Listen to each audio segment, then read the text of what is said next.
Dr. Miguna meets the Attorney General J.B. Muturi.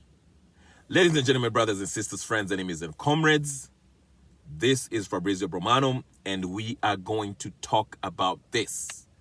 The meeting that took place between Dr. Miguna and Attorney General of Kenya, Mr. J.B. Muturi. If you haven't subscribed, please go ahead and subscribe, like, share, and comment. Tell me what you think. All right, let's get into it. Miguna posted on his Twitter page a few days ago a picture of him meeting up with the Attorney General of Kenya, Mr. J.B. Muturi. Now, what is the role of the Attorney General?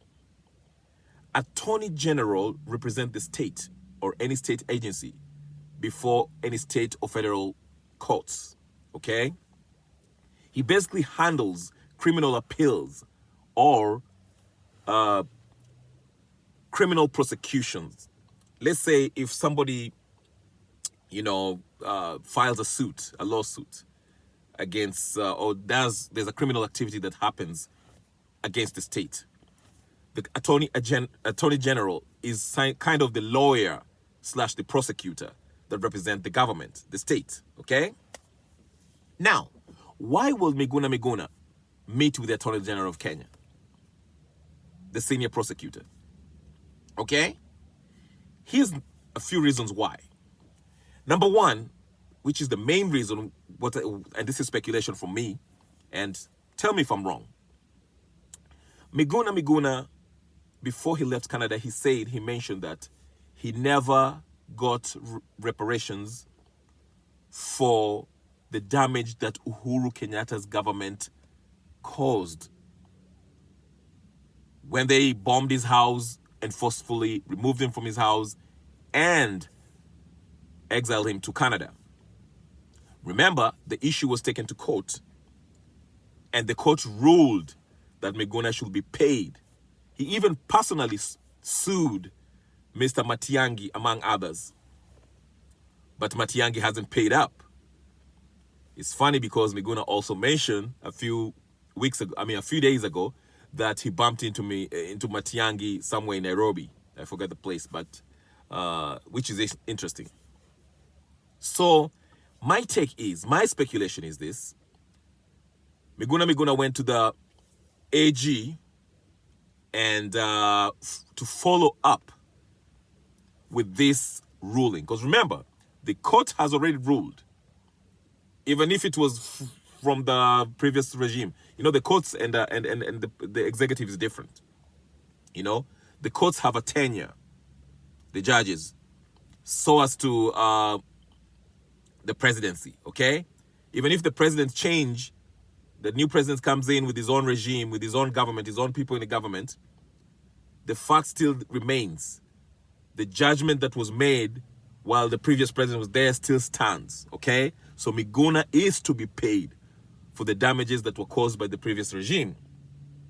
So my suspicion is Miguna is probably pushing for this government to make sure that they hold accountable those people, the previous administration, the crimes that the previous administration, Uhuru government, criminal activities that they caused against Miguna.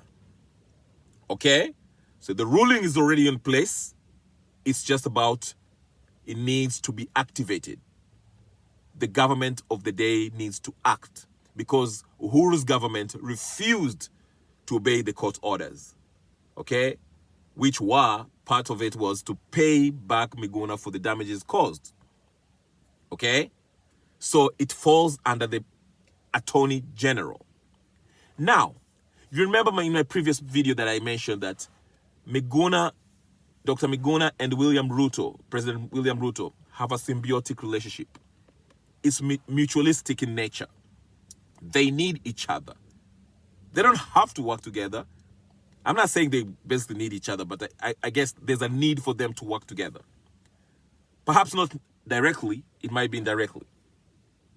Politically, Ruto can use Miguna in so many ways, okay? Can use Miguna, okay? And Miguna can also benefit from Mr. Ruto's presidency by making sure that the court orders that were made by the previous judiciary, not the previous judiciary, but the courts who are still there, are obeyed. Okay? So, let me give you an example. I saw Herman Manyora say, Ruto is really using this as revenge. This whole case of trying to start an inquiry or commission of inquiry into what happened in the last elections regarding Mr. Chebukati. But, Herman Manyora is Herman Manyora. His analysis are not really based on anything. It's just... Herman Manyora is just... He's actually an Azimio, foot soldier, so to speak. But I want to make this video short. What I'm trying to say is this.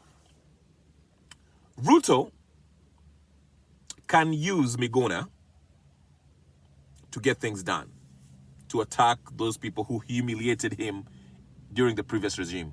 Remember how Ruto was being mistreated by Uhuru. Remember how Raila and Uhuru Kenyatta ridiculed Ruto. Okay? Now, Ruto might be using this as revenge, but in my opinion, I don't think it's revenge. He's just doing the right thing. He can use Miguna through the AG to prosecute those people who empower the Matiangis of the world and Kibicho, as a way of showing Mr. Kenyatta, hey, listen, you guys mistreated me and committed all these criminal activities against the people, the state. Now you can pay for it. Like I said, the courts already judged that Miguna should be compensated for the criminal behavior that the Uhuru regime committed against him. So for Attorney General to prosecute these people, it's not revenge. It's basically following the law. It can be it can be seen like as a revenge from Ruto, but really, Ruto is very smart. He's not speaking on the issue. He's letting his Attorney General do the work, if indeed he goes on and prosecute these people.